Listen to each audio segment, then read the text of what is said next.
Hi, this is Cindy from Vintage to New. Today we're going to be making receiving blankets. I make them and give them to my church, who gives them to women's shelters and crisis pregnancy clinics. They're super easy to make. So without delay, let's get started right away and I'll teach you how to make them. The first thing that we're going to need is some flannel. This is cotton flannel. You could do this with some different kinds of fabrics. I've seen people try to do it with minky and stuff like that. Minky is really a advanced sewing technique. It stretches, it's really hard to handle. So if you're new to sewing, just stick with the cotton flannel. It's so soft and it's just really nice. And who doesn't love to have a receiving blanket that's you can just wash over and over and over? So that's what these are.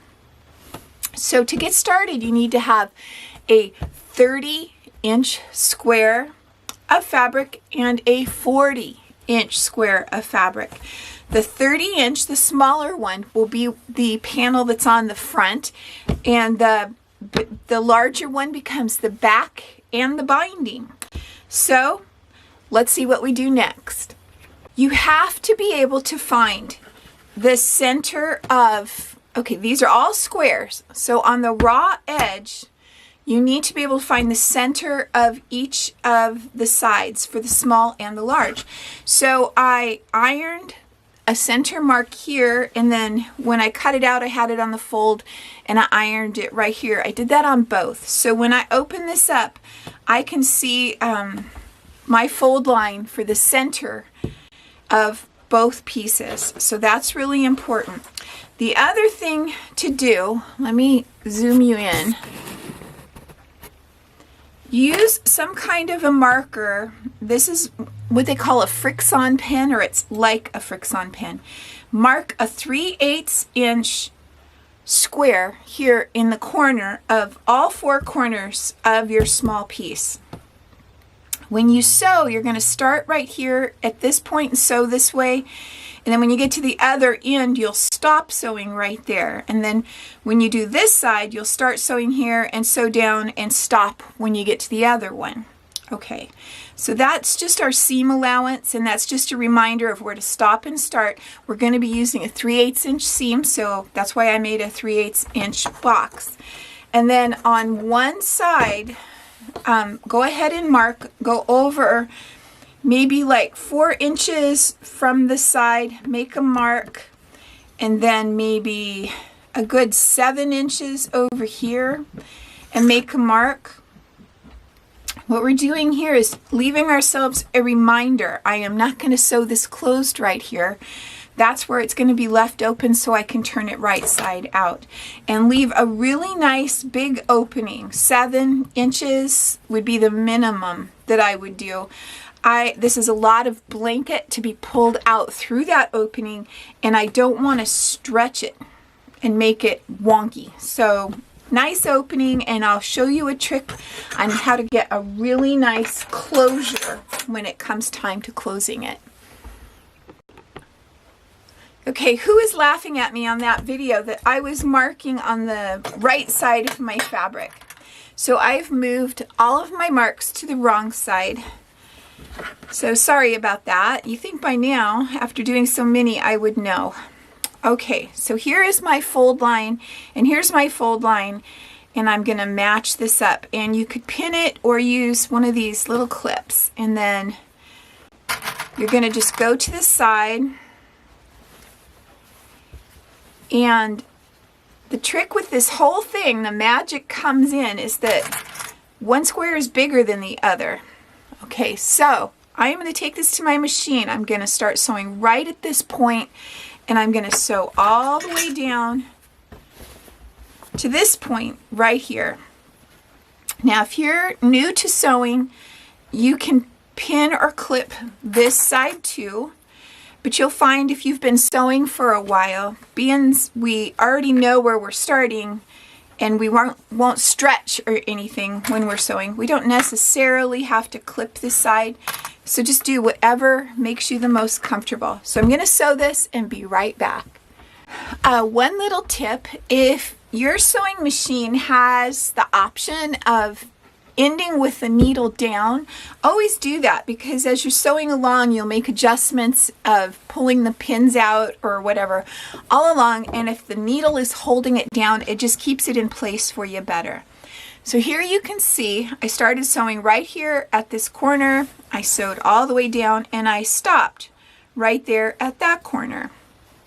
Now, I am going to go ahead and sew the other 3 corners. The only thing that's different is the one that we marked the opening. I will leave that opening and I'll be right back. So here's what you should have after you've done all 4 of your seams. You'll have these floppy dog ears of the pieces that are just too big hanging off the edge. You have successfully started and stopped right here in this corner, and you did not catch any extra fabric. So when you're starting and stopping, start right there and don't go back and go back too far and catch beyond the seam. That's why you marked it, so that you're just having this nice free thing right there. So just right at the edge. Hope that makes sense. Okay, so I told you I was going to show you a special way that I like to do this when I close. So let's get that ready. All right, so here is my opening that we have. All right, so spend a second and give this a little tug. Get it nice and straight. So my sides are lined up right. On both sides, the top looks really good. Okay, so it's going to lay flat when it's turned right side out. I am going to take this and I'm going to match that together, and I'm going to put a little heat-safe pin in it above where the seam would be. So I'm holding those two together. Because here's a tip. Whenever you're sewing something and you have to leave an opening and then turn it right side out, if you don't have some way of knowing where your seam would have been, you run the risk of pulling one of them too far or this one too far, and it makes everything wonky. You don't want that. So I'm just going to go ahead, and I normally wouldn't pin this, but I want you to just see that that's how it goes. And then I can see right where my seam started and stopped right here, and I'm going to fold it down so that it's exactly in line with that. Okay? And I know my edges are still together because I pinned it. So I'm going to fold this down, and then I'm going to take my iron and iron it. Give it a little steam. All right. So let's take a peek. So now, when I turn this right side out, see how I have this really crisp fold right here? I know that's exactly where that needs to go, and then I'll just line it up and then we'll sew it closed. So there's that. Now, the other thing I'm going to do is I'm going to fold down this seam all the way around. When I make something for someone, I like it to turn out really nice. I want it to be just as nice as I can possibly make it. So I'm going to get this all straightened out. And if I were to just leave it like this, turn it right side out, when I go to top stitch this down from the front, and you'll see that step in a minute, sometimes it'll go like this. You can't quite get it flat from the front. It's just really hard. So what to do is go ahead and iron this seam towards you down like that. And just continue on and do all of the seams that way. So everything's all pressed and it's really nice. So take the two sides that come together at the corner and put them together and fold them up like this. We have to deal with this little dog ear right here. And if your fabrics were really square, and I'm here to tell you, getting a 30-inch square and a 40-inch square actually really close to square isn't as easy as it sounds. So if you're not perfect, be gentle with yourself because it's not an easy task. So take the fold of your dog ear and put it on a line. And then right where your stitching stops, so right there, draw a line straight down like so. And we're going to sew right on that line. Now, if you don't have a mat, take a piece of notebook paper. It can be any size as long as you have lines. Measure over and draw a perpendicular line that will go from the top to the bottom. All right, and then take and line this up on a line on your paper, because what you really want is a straight line that goes perpendicular to this bottom angle. So see, I've put the fold right on this line right here, and I could take my ruler and I could just transfer that line straight down like I did with this fancy mat. So if you don't have a mat, do something like that.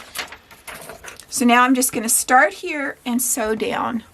So I've sewn all 4 corners, and you just take your scissors, trim it off like so. And because we want a nice sharp corner, trim off at an angle right there, right at the tip.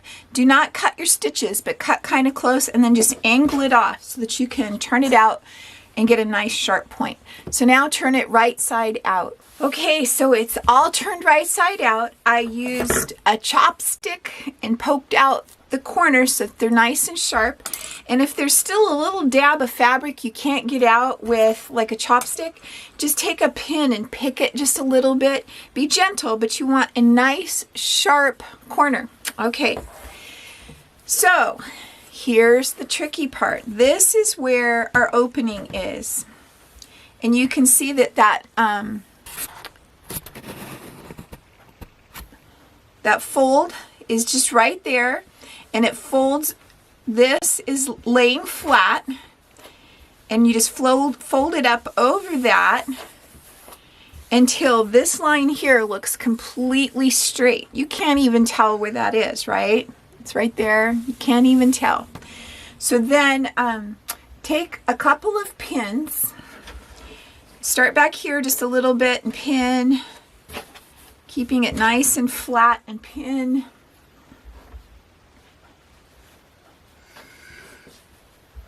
And you should have 3/8 of an inch, because that's what your seam allowance was, of an overlap right there. And so that is just really slick and easy and gives a really nice finish. And because we had such a nice opening, this isn't stretched, and it shouldn't go wonky when you top stitch it. So now we're going to top stitch all the way around this edge. And you'll be able to tell when we folded that seam down, it's nice and flat all the way around. It feels really good. You'll be proud of yourself for taking that extra step. Now you can use a decorative stitch, you could use a straight stitch, you could use whatever you want. But my favorite stitch on my machine, it's a large zigzag, and it has like 3 little stitches that go up and then 3 stitches down like this. And I just go back and forth. I'm actually sewing straight, but it goes up and over this all the way around, because this is the weakest point right here, and I want to make sure that it stays closed. But you pick what you like. A regular zigzag would work, whatever you would like. So I'm going to do that and be right back.